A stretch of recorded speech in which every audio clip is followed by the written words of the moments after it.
भेजिए।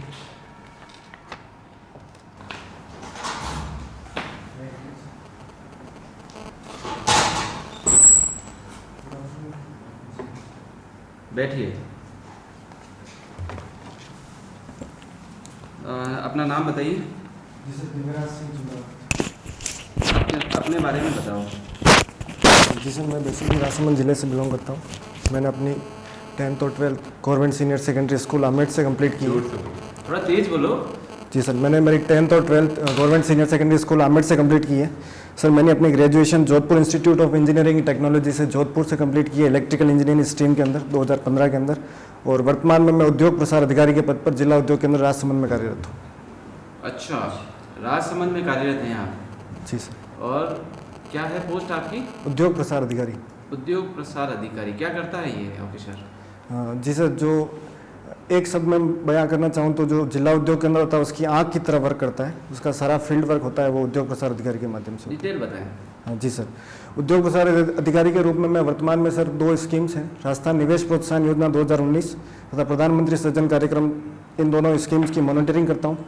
साथ ही साथ जो इंफ्रा की फाइल्स होती है जिनमें औद्योगिक भू आवंटन नियम 1959 के अंदर भूमि का आवंटन किया गया है, उनके ऊपर समय समय पर जो निरीक्षण के आदेश दिए जाते हैं उच्चाधिकारी द्वारा, उनके ऊपर निरीक्षण की कार्यवाही भी करते हैं सर। आपका डिपार्टमेंट कौन सा होता है? जी सर, उद्योग विभाग। उद्योग विभाग में डिस्ट्रिक्ट लेवल पे और कौन सी पोस्ट होती है?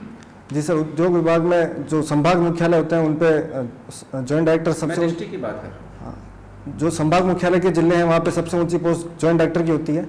बाकी जो अदर्स जिले हैं वहाँ पे सबसे ऊंची पोस्ट डेप्यूटी डायरेक्टर की होती है सर। आप कौन सी सर्विस में जाना चाहेंगे? जी सर, मेरी प्रेफरेंस है राजस्थान प्रशासनिक सेवा। कोई विशेष कारण? हाँ बिल्कुल सर, हालांकि मैंने सर अपनी जो ग्रेजुएशन है वो काफ़ी अच्छे से कंप्लीट की है, लेकिन ग्रेजुएशन के दौरान ही मेरे मन में कहीं ना कहीं ये विचार था कि मैं सिविल सर्विसेज के लिए प्रिपेयर करूं, तो उसी दिशा में मैं आगे बढ़ते हुए मैंने अपनी सिविल्स की तैयारी कंप्लीट की और मैं इसी और अग्रसर हूँ। आपका चयन सिविल सेवा या आप जो प्रशासन में जाना चाह रहे हैं उसके लिए करने के कोई 3 कारण बताइए। जी सर, मैं अपने जो स्ट्रेंथ्स हैं उनको 3P के रूप में देखता हूं सर। सबसे पहला, मैं प्रोएक्टिव हूं, पब्लिक डीलिंग मेरी अच्छी है, साथ ही साथ पेशेंस है। ये 3 कारण हैं जिसकी वजह से मुझे लगता है कि मैं RS जैसी सेवा के लिए उपयुक्त होऊंगा सर। पहला क्या बोला आपने? प्रोएक्टिव। अच्छा, प्रोएक्टिव। ये तो थ्योरी की बातें हो गई, प्रैक्टिकल बात बताओ जिसके कारण से आपको RS में सेलेक्ट किया जाए। बिल्कुल सर, मैंने प्रैक्टिकली भी इनमें ये जो तीनों वर्च्यूज़ मैं आपको बताना चाह रहा हूँ, इन तीनों वर्च्यूज़ को मैंने प्रैक्टिकली भी इम्प्लीमेंट किया है। हाल ही में सर जिला उद्योग केंद्र द्वारा उद्यम समागम करवाया गया था पिछले वर्ष मार्च के महीने में। उस पूरे कार्यक्रम का प्रोएक्टिवली मैनेजमेंट मैंने ही संभाला था सर। और उसमें ऐसा क्या है, वो डिपार्टमेंट के नॉर्म्स हैं आपका, जिसके नाम की आप सैलरी उठा रहे हो तो वो काम तो आपको करना ही है, इसमें तो आपको एक्टिव रहना ही है। ऐसा क्या है आपके जीवन में जिससे हम ये मान लें कि आप प्रोएक्टिव हो? हाँ बिल्कुल सर, मैं आपको एक एग्जाम्पल के माध्यम से और बताना चाहूँगा कि जो जियोग्राफिकल इंडिकेटर्स होते हैं, तो उसके लिए हाल ही में केंद्र सरकार द्वारा एक कॉन्फ्रेंस का आयोजन करवाया गया उदयपुर के अंदर। उसके अंदर मैंने अपनी तरफ से नाथद्वारा पिछवाई को रिप्रेजेंट किया वहाँ पे, और मैं प्रयास कर रहा हूँ कि नाथद्वारा जो पिछवाई कला है उसको जियोग्राफिकल इंडिकेटर्स मिले। ओके, आज का पेपर पढ़ा आपने? हाँ जी सर। कोई 2 खबरें बताएंगे आपकी इंटरेस्ट की, चर्चित नहीं, जिसमें आप रुचि रखते हैं?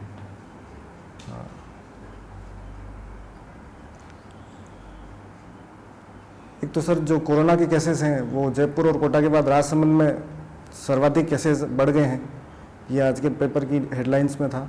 और दूसरा सर जो कैलाश बोहरा जी हैं उनको गवर्नमेंट ने अनिवार्य सेवानिवृत्ति दी है। ये दोनों आपके इंटरेस्ट की क्यों हैं? प्रशासन से संबंधित कोई भी खबर होती है तो मैं उसे थोड़ा गौर से अवश्य देखता हूं सर।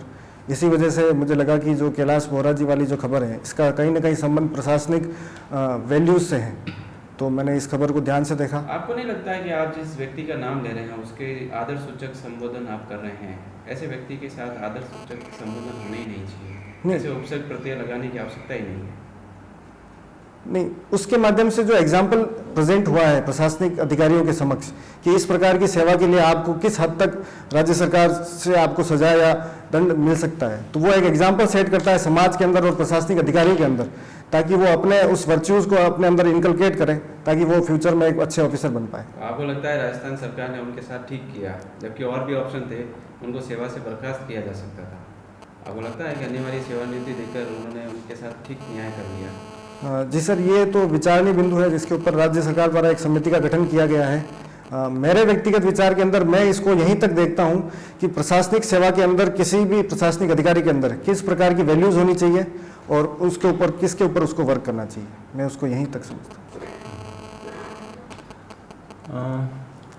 आप तो इंडस्ट्री एक्सटेंशन ऑफिसर हैं, तो आप इंडस्ट्री के लिए, जैसा कि आपने बताया, एक तरह से डिपार्टमेंट की आँख के रूप में काम कर रहे हैं और इंडस्ट्री डेवलपमेंट के लिए काम कर रहे हैं ना। तो आपके अनुभव में आपने ऐसे कौन से उद्योग देखे हैं जो उद्योग की दृष्टि से और सरकारी दृष्टि से भी माना जाए तो बहुत प्रॉफिटेबल हैं, लेकिन वातावरण की दृष्टि से ख़राब है, जो नुकसान पहुंचा रहे हैं, मतलब वातावरण को भी ख़राब कर रहे हैं और आने वाली पीढ़ी के लिए भी बहुत नुकसानदायक हैं? क्या ऐसे कुछ उद्योग देखे हैं आपने? जी सर, मैं बताना चाहूँगा। कौन से जरा कुछ बताइए। राजसमंद के अंदर सर एक स्टील एल्यूमिनियम प्लांट है जिसके अंदर फर्नेस का यूज़ होता है। तो जब उसको 1800 डिग्री सेंटीग्रेड के ऊपर गर्म किया जाता है तो उसके अंदर से पॉइजनस गैसें निकलती है। तो वो जो होता है वो एनवायरनमेंट के लिए पॉल्यूटिंग है, लेकिन साथ ही साथ जो राजस्थान पोल्यूशन कंट्रोल बोर्ड है उसके कुछ नॉर्म्स हैं, उनकी उसको पालना करनी होती है। चिमनी का यूज़ करना होता है, चिमनी की हाइट फिक्स है, उसकी आबादी से दूरी फिक्स है। तो इन सभी नॉर्म्स का पालन करते हुए ऐसे उद्योगों को भी बढ़ावा दिया जा रहा है सर।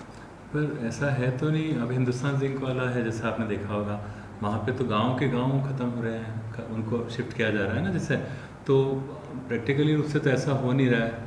तो फिर ये तो घातक है, समाज के लिए भी घातक है, आने वाली पीढ़ी के लिए तो और भी ज़्यादा घातक है। अपन उनको क्या देखे जाएंगे? तो उसके लिए आपका डिपार्टमेंट कुछ सोच रहा है और भी? बिल्कुल बिल्कुल सर, जो एनवायरनमेंट है और जो आने वाली पीढ़ी के लिए एक अच्छा पर्यावरण छोड़ के जाना वो हर व्यक्ति की जिम्मेदारी है, तो हर एक व्यक्ति को उसका पालन करना भी चाहिए।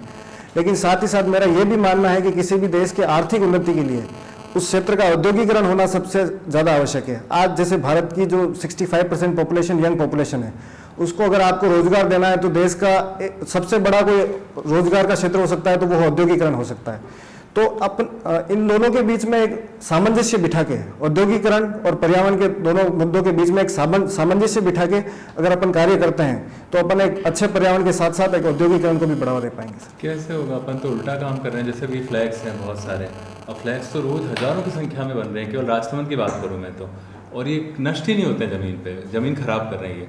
जबकि सबको बहुत पता है कि आसानी का विकल्प है, कपड़े के ऊपर अपन पेंट कराते थे, वो बहुत मल्टी यूज़ होता था।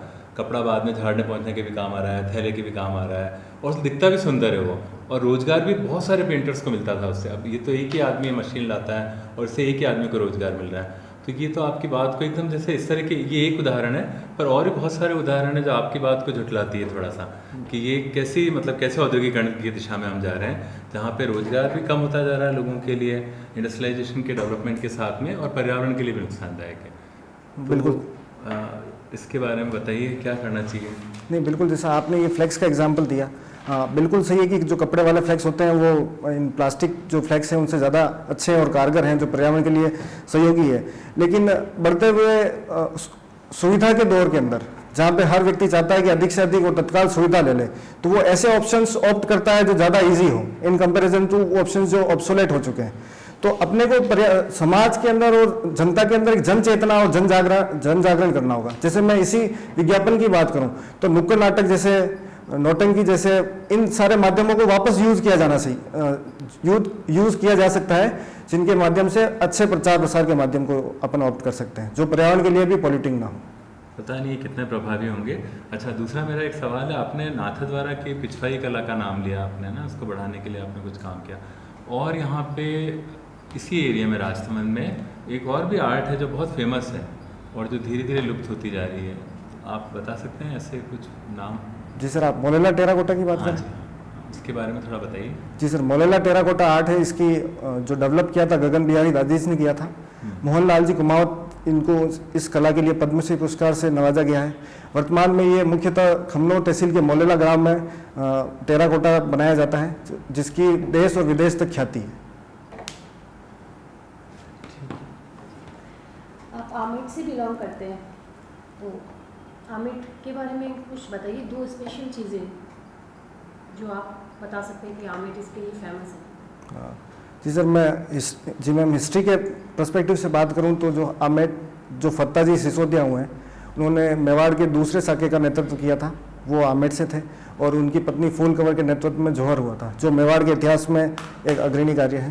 तथा दूसरा जो मैं आमेट का बताना चाहूँ, आमेट के पास में एक रकमगढ़ का छापर है, तो रकमगढ़ के छापर के अंदर अंग्रेजों और तात्या टोपे के मध्य युद्ध हुआ था। ये 2 हिस्टोरिकल पर्सपेक्टिव। पन्नाधाय का पैनोरमा भी? जी मैम, हाल ही में आमेट के पास कमेरी गांव के अंदर पन्नाधाय का पैनोरमा निर्मित किया गया है धरोहर संरक्षण प्रोन्नति संस्थान द्वारा, और वो पन्नाधाय जो उदय सिंह जी की धाय माँ थी, उनके पूरी जीवन व्रत को वहाँ पे प्रदर्शित करता है। अच्छा, आमेट में इंडस्ट्रियल के हिसाब से, औद्योगिक दृष्टि से आमेट फेमस है? क्यों? जी मैम, आमेट और उसके आसपास के क्षेत्र में मुख्यतः जो मार्बल है उसकी माइंस अवेलेबल है, जिसकी वजह से खनन उद्योग है वो मुख्यतः आमेट का प्रमुख उद्योग है। अच्छा, आपने इंजीनियरिंग की है तो आपने नवरत्न कंपनीज गवर्नमेंट की है, उनके बारे में सुना हो? जी मैम। क्या है नवरत्न कंपनी? मैम एग्जैक्ट जो डाटा है मैं अभी रिकॉल नहीं कर पा रहा हूँ, फिर भी अगर आप कहें तो मैं प्रयास करना चाहूँगा। तो नाम बताइए। हाँ, ऐसी कंपनीज जिनका एनुअल टर्नओवर 25,000 करोड़ या उनसे ऊपर का होता है, उनको गवर्नमेंट नवरत्न कैटेगरी में देती है। डाटा में हो सकता है गलत हो मैं। इसके अंदर गेल है, बेल है, सेल है, ये सारी कंपनीज हैं जो भारत सरकार की नवरत्न कंपनीज हैं। अच्छा, अब आप उद्योग में हैं तो अभी कोरोना काल हुआ, लॉकडाउन हुआ, तो उसका उद्योग पर कुछ इफेक्ट पड़ा है? औद्योगिक दृष्टि से क्या इफेक्ट रहे? हाँ जी मैम, और कोरोना का पूरे वैश्विक पटल पे प्रभाव पड़ा है, भारत की अर्थव्यवस्था पर भी उसका एक आमूलचूल प्रभाव पड़ा है। मैं केवल उद्योग की बात करूं तो जो अपनी देश की जीडीपी थी वो पिछले मार्च और जो तिमाही थी उसके अंदर -23.9% तक माइनस में चली गई थी। तो इसका सबसे बड़ा कारण औद्योगिकरण नहीं होना ही है, क्योंकि उस पूरे वक्त के दौरान जब लॉकडाउन था पूरे देश के अंदर, औद्योगिक गतिविधियाँ थम सी गई थी, तो उस वजह से जो औद्योगिक उत्पादन था वो बिल्कुल रुक गया था।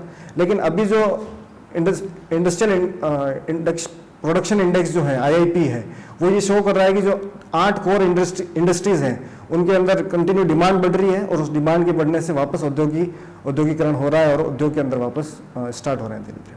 तो सोशल प्रॉब्लम भी हुई कोरोना से? जी मैम। क्या जैसे? सोशल प्रॉब्लम्स जैसे अपन देखें कि जो डोमेस्टिक वायलेंस है वो बड़ा है, कोरोना के केसेस में ऐसे कई केसेस आए हैं। साथ ही साथ जो मानसिक तनाव की स्थिति है, घर में रहने की वजह से मानसिक तनाव की स्थिति बच्चों के अंदर बढ़ी है। एजुकेशन सिस्टम पूरा ब्लॉक हो जाने की वजह से शिक्षा बाधित हुई है। साथ ही साथ जो महिला शिक्षा है, महिला शिक्षा के ऊपर भी एक काफ़ी गहरा प्रभाव पड़ा है कोरोना का, क्योंकि काफ़ी सारी महिलाएँ हैं जो वो ड्रॉप आउट्स हो गई इस वजह से। ये सभी कोरोना के प्रभाव। लास्ट क्वेश्चन मेरा आपसे, आप नाथद्वारा की आपने पिछवाई कला के बारे में बताया, नाथद्वारा मंदिर से रिलेटेड एक और बहुत फेमस परंपरा है, क्या है? मंदिर से रिलेटेड जो पूरे वर्ल्ड हवेली संगीत। हाँ जी, क्या है हवेली संगीत? मुख्यतः एक संगीत की विधा है। जब औरंगजेब के समय में हिंदू मंदिरों को तोड़ा जा रहा था और संगीत की विधाओं को नष्ट किया जा रहा था, तो हवेली नुमा जो बिल्डिंग्स बनाई गई और उसके अंदर जो संगीत की विधा जो डेवलप हुई उसे हवेली संगीत के रूप में जाना जाता है। आप दिव्यराज जी सर, एक कोई प्रसिद्ध पंक्ति है, चुंडावत मांगी सेनानी सिर काट दे दियो छत्राणी, इसके बारे में कुछ बता सकते हो? हाँ जी सर, ये सेनानी करके एक कविता है, उसकी ये कुछ पंक्तियां हैं। चुंडावत मांगी सेनानी सिर काट दे दियो छत्राणी। ये जो रावत रतन सिंह जी चुंडावत थे, जब वो औरंगजेब के समय में अजमेर के अंदर युद्ध में जा रहे थे, तो उनकी हाल ही में नया विवाह हुआ था, तो उन्होंने अपनी पत्नी सलाह कंवर से कुछ सोवेनियर के रूप में, कुछ पहचान के रूप में या ऐसा कुछ मांगा था। तो उनकी पत्नी सलाह कंवर को लगा कि इनका जो मन है वो युद्ध की तरफ ना होके और मेरी ओर आकृष्ट हो रहा है, तो उन्होंने उस पहचान के रूप में अपनी गर्दन काट के उनको दे दी थी। इसलिए कहा जाता है कि चुंडावत मांगी सेनानी सिर काट दे दियो छत्राणी। एक अभी समाज सुधार के नाम पर विधवा पुनर्विवाह को बहुत जगह प्रोत्साहित भी किया गया, और ऐसे इतिहास में भी मिलते हैं जिन्होंने समाज सुधारक के तौर पर कहा। उसके विपरीत एक बात आती है कि जब चित्तौड़ पर अथवा कहीं आपने और भी नाम लिया, जहाँ पर युद्ध के बाद हजारों स्त्रियों ने जौहर किया, तो क्या उन पुरुषों के जीवन के समाप्त होते ही उनको जौहर करना चाहिए था, या अपना एक जीवन है उसको आगे संघर्ष करके बनाए रखना चाहिए था? आप जौहर को उचित मानते हो अनुचित? जी सर, ये एक नैतिकता का प्रश्न है, और नैतिकता जो होती है सर, वो समय काल परिस्थिति के अनुसार परिवर्तित होती है। उस समय की जो नैतिकता थी वो ये कहती थी कि स्त्री जो होता है, उस समय मुगल आक्रांता ज़्यादा थे, और मुगल आक्रांता जब किसी देश या प्रदेश को जीत लेते थे तो उसके बाद वो किसी प्रदेश के जो महिलाओं के साथ बलात्कार जैसे कार्य करते थे, साथ ही साथ उनके साथ अत्याचार जैसे कृत्य किए जाते थे। इस वजह से तात्कालिक समय में उन महिलाओं ने जौहर करना उचित समझा, लेकिन वर्तमान परिप्रेक्ष्य के अंदर जहाँ एक लोकतंत्रात्मक शासन प्रणाली है, वहाँ पर स्थिति बिल्कुल बदल गई है। तो आज की नैतिकता ये कहती है कि विधवा विवाह बिल्कुल सही है और विधवा विवाह होना चाहिए। अच्छा, एक अभी बहस का विषय चलता रहता है, जब कभी कोई प्रसिद्ध हस्ती या बड़ा व्यक्ति ये बयान दे देता है कि भाई महिलाओं को छोटे कपड़े नहीं पहनने चाहिए, इस प्रकार का कुछ बयान आ जाता है, उसके बाद एक बड़ा सा बवाल हो जाता है।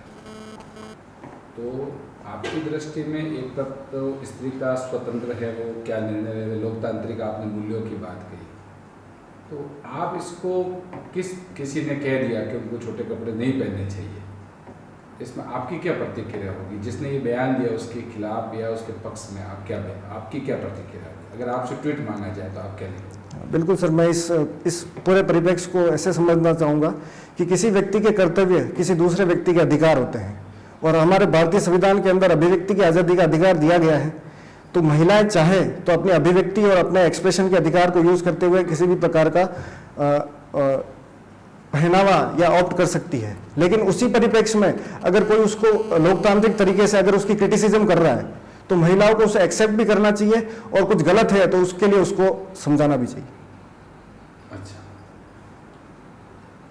अभी जैसे हम देश की आज़ादी के समय से अब तक के आंकड़े पढ़ते हैं तो एजुकेशन का ग्राफ बढ़ रहा है। जैसे पहले 8% एजुकेशन था, वो बढ़ते बढ़ते 74 क्रॉस हो गया। तो इतनी अवेयरनेस, इतनी नैतिकता की बात सब कुछ चल रही है, तो इसके बावजूद भी क्राइम का जो रेशियो है ये क्यों बढ़ रहा है? जबकि आपके मोबाइल पर सारा का सारा ज्ञान, जो कभी नैतिकता का ज्ञान कभी किताबों में भरा पड़ा था, ग्रंथों में पढ़ा था, और वो आज गांव के अंतिम व्यक्ति तक चला गया, और जिस गांव में बड़ी शांति थी वहाँ भी आज क्राइम हो रहे हैं। तो इसके पीछे आप क्या कारण देखते हैं? हाँ बिल्कुल सर, मैं इसके पीछे कुछ 2-3 कारण को मानता हूँ। सबसे बड़ा कारण जो मैं मानता हूँ वो है अशिक्षा है। अभी भी ग्रामीण स्तर पे जो महिला शिक्षा है वो अभी भी व्याप्त है। अपन आंकड़े के रूप में देखें तो भी महिला शिक्षा राजस्थान के अंदर पुरुष शिक्षा से काफ़ी कम है। और दूसरा जो ये पॉइंट चुनाव जी, प्रश्न ये है कि आप क्राइम एजुकेशन पहले कहते हैं कि जब शिक्षा होती है तो व्यक्ति जागृत होता है, उसका विवेक। तो पहले तो आज़ादी के समय देश का 8% था, तो क्राइम का रेशियो बहुत कम था, तो साक्षरता तो खूब बढ़ी, कॉलेज बढ़ी, एजुकेशन बढ़ा, सब कुछ बढ़ा जो चाहते थे। ग्रेजुएट पहले गांव में 4 लोग थे, आज 400 लोग हैं। पहले क्राइम 1% था, आज 50% क्राइम हो गया। इसके बीच में मेरा प्रश्न है, क्यों बढ़ा? इसका सबसे मुख्य कारण जो मैं समझता हूँ वो हो सकता है रोजगार। रोजगार के अवसर जितने ज़्यादा सृजित होंगे, जो समाज का युवा वर्ग है वो उस रोजगार के अंदर लिप्त हो जाएगा, उसको समय नहीं मिलेगा दूसरे कार्य करने के लिए। और जब जो रोजगार के अवसर कम होते हैं तब तक जो समाज का युवा वर्ग है वो दूसरी दिशा में भटकता है। तो सबसे मुख्य कारण जो मैं मानता हूँ वो है रोजगार। अमेरिका में रोजगार की कोई कमी नहीं है, सर्वाधिक हिंसात्मक, चाहे आत्महत्या हो, चाहे गोलीबारी हो, चाहे कॉलेज में हत्या हो, चाहे आप देखोगे तो संभवतः ये आपने जो बात कही है एकदम कंट्रोवर्सी मिल रही है। बिल्कुल सर, अमेरिका के परिप्रेक्ष्य में ये उनके आर्म लाइसेंस पॉलिसी की वजह से है सर। वहाँ की जो आर्म लाइसेंस पॉलिसी है वो अलाउड करती है कि हर व्यक्ति को आर्म्स वहाँ दिए जा सकते हैं। तो आर्म्स जब इजीली अवेलेबल होते हैं तो जब भी कोई व्यक्ति छोटे से आवेश में भी आता है तो वो फायरिंग वगैरह करके और उस चीज़ को गलत वे में ले जाता है। तो ठीक है, आपने ठीक कहा, आर्म्स एक्ट पढ़ा है आपने? माफ़ी चाहूँगा सर, इसके बारे में ज़्यादा जानकारी। तो आप कैसे कह सकते हैं कि अमेरिका में इजीली अवेलेबल हो जाता है, इंडिया में नहीं होता? मैं एक्ट नहीं पढ़ा है, लेकिन सर मैंने कुछ आर्टिकल्स पढ़े हैं। जब अमेरिका में ऐसी घटनाएं हुई हैं उसके बाद मैंने जो समाचार पत्र के अंदर जो आर्टिकल्स प्रकाशित हुए हैं क्या आप राजस्थान में यहाँ रहते हुए किसी तरह का हथियार अपने साथ रख सकते हैं? जी नहीं सर, नहीं रख सकते। केवल सिखों को कृपाण रखने का अधिकार संविधान के आर्टिकल 25 में दिया गया है। आपने गांव में देखा लोगों के पास में एक बड़ी नली की बंदूक होती है? जी सर। देखा है? जी सर। वो कैसे रखते हैं? उसका लाइसेंस होता है सर। कैसे रखते हैं? हाँ। एक्ट के तहत रखते होंगे। जी सर। तो वहाँ पर भी हथियार है उनके पास। मैं इन्हीं के प्रश्न को आगे ले जा रहा हूँ। और वहाँ अमेरिका में भी हथियार है, तो फिर यहाँ और वहाँ की मानसिक स्थिति में अंतर कैसे है? क्योंकि हथियार तो दोनों के हाथों में, वहाँ हथियार हो रही हैं और यहाँ संरक्षण हो रहा है। ऐसा क्यों? ये गैप क्यों है? जी सर, मैं इसको आपको ऐसे बताना चाहूँगा। अप्रोच कि हथियार के लिए अप्रोच कितनी सुगम है। एक हथियार अगर सिंपल से कहेंगे अवेलेबिलिटी, आपको इजीली अवेलेबिलिटी है, और एक हथियार के लिए आपको लाइसेंस लेना पड़े। उस जिस व्यक्ति ने लाइसेंस लिया उसको हमेशा ये डर बना रहे कि अगर इससे कोई भी गलत कृत्य होता है तो इसके लिए मेरी जिम्मेदारी रहेगी, पुलिस मुझे पकड़ेगी। तो अवेलेबिलिटी ऑफ आर्म्स है, मैं उसके परिप्रेक्ष्य में आपको यहाँ पे बताना चाहूँगा। एक सब चलता है, मैं जो आपके कॉन्सेप्ट को समझ पा रहा हूँ, एक टर्म है विकास प्रशासन, और उसके शीर्ष पे हम बात करते हैं अमेरिका। तो आपका स्टेटमेंट है वो ये बता रहा है कि वहाँ इजीली हथियार उपलब्ध हो जाते हैं और वो उनका उपयोग भी मनचाही स्थितियों में, परिस्थितियों में अपने अनुसार कर लेते हैं। दूसरी तरफ आप इंडिया की बात कर रहे हो, जहाँ पर हम चाहे कितने जो हमारे सर्वे हैं और उसमें हम देखते हैं कि इंडिया नौकरशाही पे और प्रशासन पे नीचे है, और वहाँ पर ऐसे हथियार जहाँ जो आपका स्टेटमेंट है कि यहाँ पर इजी अवेलेबल तो हो जाते हैं पर उनका उपयोग इच्छित स्थान पर और परिस्थिति के अनुसार नहीं कर सकते, तो ये तो कॉन्ट्राडिक्टरी हो गया आपका स्टेटमेंट। जी सर। जो फैक्ट और डेटा से डिफर कर रहा है। जी सर, हो सकता है मेरे इस परिप्रेक्ष्य में मेरे विचार बिल्कुल सही नहीं हो, मैं इनको सही करने का प्रयास करूँगा सर। ठीक है। एक और मेरा लास्ट आपसे प्रश्न है कि हम ऐसी आइडियलिस्टिक बातें तो बहुत करते हैं, जब हम बात प्रशासन की करते हैं या हमारे आने वाले फ्यूचर की बात करते हैं कि मैं वहाँ जाऊँगा ये कर लूँगा। मैं आपसे प्रश्न कर रहा हूँ प्रैक्टिकल अप्रोच से, क्योंकि ऑलरेडी आप सर्विस में हैं और आप चाहते हैं कि उसको आप एक्सटेंड करें और अच्छी प्राइम जो सर्विस है उस पर आएँ। प्रैक्टिकली आप बताइए कि जब आप सिस्टम में आएंगे, प्रशासन में आएंगे, तो आप ऐसी कौन सी 3 चीज़ें हैं जो करना चाहेंगे और उससे फ़ायदा क्या होगा?